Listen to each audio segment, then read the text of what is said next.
అధ్యక్ష ఈరోజు మాధవి గారు చాలా స్పష్టంగా బైజూస్ కంటెంట్ గురించి కూడా చెప్పారు అధ్యక్ష గత ప్రభుత్వం ఏదైతే ఐప్యాడ్స్ ఇచ్చారో అది అందరికీ తెలిసిన విషయం ఇచ్చారు, దాంట్లో ఎలాంటి సందేహం లేదు. కానీ అన్సూపర్వైజ్డ్ టెక్నాలజీ పిల్లల చేతిలో పెట్టకూడదు. స్వయంగా ఉపాధ్యాయులు తల్లిదండ్రులు నా దగ్గరకు వచ్చి అయ్యో మాకు ట్యాబ్లు ఇవ్వద్దు, కంప్యూటర్ ల్యాబ్లు ఏర్పాటు చేయండి, సూపర్విజన్ ద్వారా చేయండి అని చెప్తాం జరిగింది. అధ్యక్ష ఈరోజు నాకు కూడా 9 సంవత్సరాల పిల్లడు ఉన్నాడు ఇంట్లో. దేవాంశ్ ఇప్పుడు కూడా మేము నో ఫోన్, నో ట్యాబ్, వారానికి 1 సినిమా చూడగలుగుతాడు అధ్యక్ష. స్క్రీన్ టైం ఏమైనా ఉంటే సూపర్వైజ్డ్ డెస్క్టాప్, ఎవరో ఒకరు ఉంటారు సూపర్వైజ్డ్ డెస్క్టాప్ మేము ఇష్టం జరుగుతుంది అధ్యక్ష. ఎందుకంటే హోంవర్క్లు చేయాలి, కంప్యూటర్లు అవసరం, టెక్నాలజీ మరి రీసెర్చ్ చేయాలి, కంప్యూటర్లు అవసరం. అందుకే మన ప్రభుత్వం కూడా స్పష్టంగా ఎట్టి పరిస్థితుల్లో మనం ల్యాబ్స్ ఏర్పాటు చేయాలని నిర్ణయం కూడా తీసుకుంటాం జరిగింది అధ్యక్ష. రిఫార్మ్స్కి నేను లాస్ట్లో వస్తాను అధ్యక్ష, ముందర ఫినిష్ చేస్తాను. బోర్డ్ ఆఫ్ ఇంటర్మీడియట్ ఎడ్యుకేషన్ అధ్యక్ష, మీరు చూస్తే ప్రభుత్వ గవర్నమెంట్ జూనియర్ కళాశాలలో 2019 నుంచి 23 వరకు చూస్తే 8.17% పిల్లలు తగ్గారు అధ్యక్ష. మన ప్రభుత్వ అధికారంలోకి వచ్చిన మొదటి సంవత్సరంలోనే, అంటే ఈ సంవత్సరంలోనే 16.61% పెరిగారు అధ్యక్ష. అడ్మిషన్స్ పెరిగింది అధ్యక్ష. మన ప్రభుత్వ అధికారంలో ఉన్నప్పుడు ఫస్ట్ ఇయర్ పాస్ పర్సంటేజ్ 42% ఉంటే గత ప్రభుత్వం చేతగానితనం వల్ల అది 30% పడిపోయింది. సెకండ్ ఇయర్ పాస్ పర్సంటేజ్ గతంలో 58% ఉంటే అది 39% పడిపోయింది అధ్యక్ష.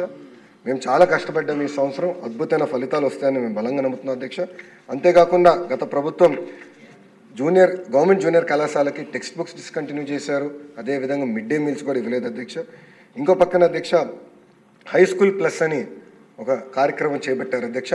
దాంట్లో ఏమైందంటే అవసరమైన ల్యాబ్స్ లేవు, సబ్జెక్ట్ టీచర్స్ లేకుండా సేమ్ 10th క్లాస్ వరకు చెప్పిన వాళ్ళని 11th 12th కూడా చెప్పండి అని చెప్తాం, పాఠాలు చెప్పండి అని చెప్తాం. దానివల్ల ఏమైందంటే అకాడమిక్ పర్ఫార్మెన్స్ చాలా పడిపోయింది అధ్యక్ష.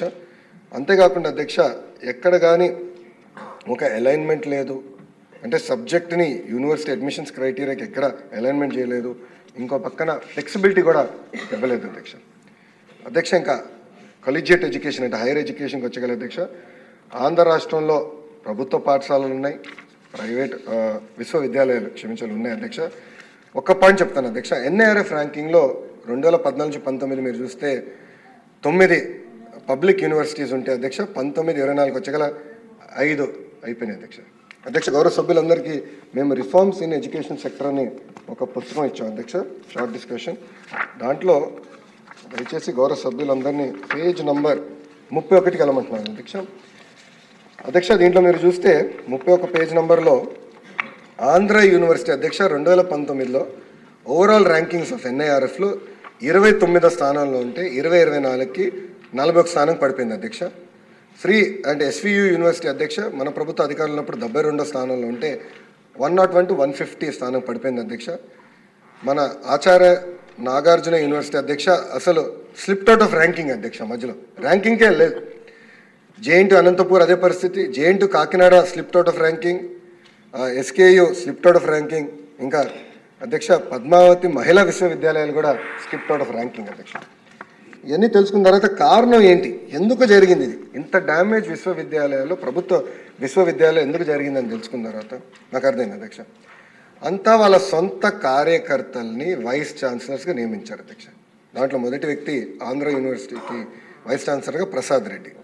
ఈయన అధ్యక్ష ముఖ్యమంత్రి గారు పుట్టినరోజు ఉంటే యూనివర్సిటీలో ఆయనే సెలబ్రేట్ చేస్తారు. ముఖ్యమంత్రి గారు ఎప్పుడైనా విశాఖపట్నంకి వస్తే పిల్లల క్లాసులు ఆపేసి రోడ్లకు ఎక్కిస్తారు అధ్యక్ష. ఈయన ఏదో పెద్ద గొప్ప పని చేసినట్టు అందరికి పిల్లల్ని చేయి ఊపాలంట, అది చేస్తారు. ఇంకో పక్కన అధ్యక్ష ఏకంగా రాజశేఖర రెడ్డి గారు విగ్రహం తీసుకొచ్చి విశ్వవిద్యాలయాల్లో పెట్టే పరిస్థితికి తీసుకొచ్చారు అధ్యక్ష.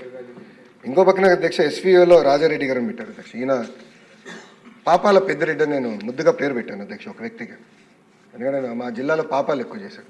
పాదయాత్రలో పాపాల పెద్దిరెడ్డి అని ఆయన పేరు పెట్టిన ఆయన దగ్గర బంధువు అధ్యక్ష. ఇంకో పక్కన ఎస్వీకి వచ్చగల ఇంకో పక్కన అధ్యక్ష ఇంకో వైస్ ఛాన్సలర్గా శ్రీకాంత్ రెడ్డిని నియమించారు. ఆయన కనీసం 10 years ప్రొఫెసర్ క్రైటీరియా కూడా పూర్తి చేయలేదు అధ్యక్ష. 10 years ఏదైతే రూల్ ఉందో అది కూడా పూర్తిగా ఆయన నియమించారు. ఇంకా ఈయనకి రాజశేఖరం పెట్టారు. ఆయన సజ్జలకి దగ్గర, సజ్జలు ఎవరో అందరికి బాగా తెలుసు. ఆయన ఎంతసేపు పొలిటికల్ మీటింగ్లు ఫ్లెక్సీలు తప్ప ఏనాడు పట్టించుకోలేదు. విచిత్రం అంటే మనకి చూస్తే సుందరవల్లి గారని ఒక వ్యక్తిని వైస్ ఛాన్సలర్గా నియమించారు అధ్యక్ష. ఈమె రాజారెడ్డి గారి కూతురు కోడలు అధ్యక్ష. కూతురు కోడలు సొంత బంధువుల్ని కూడా ఏకంగా వైస్ ఛాన్సలర్స్కి పోస్టింగ్ ఇచ్చారు అధ్యక్ష.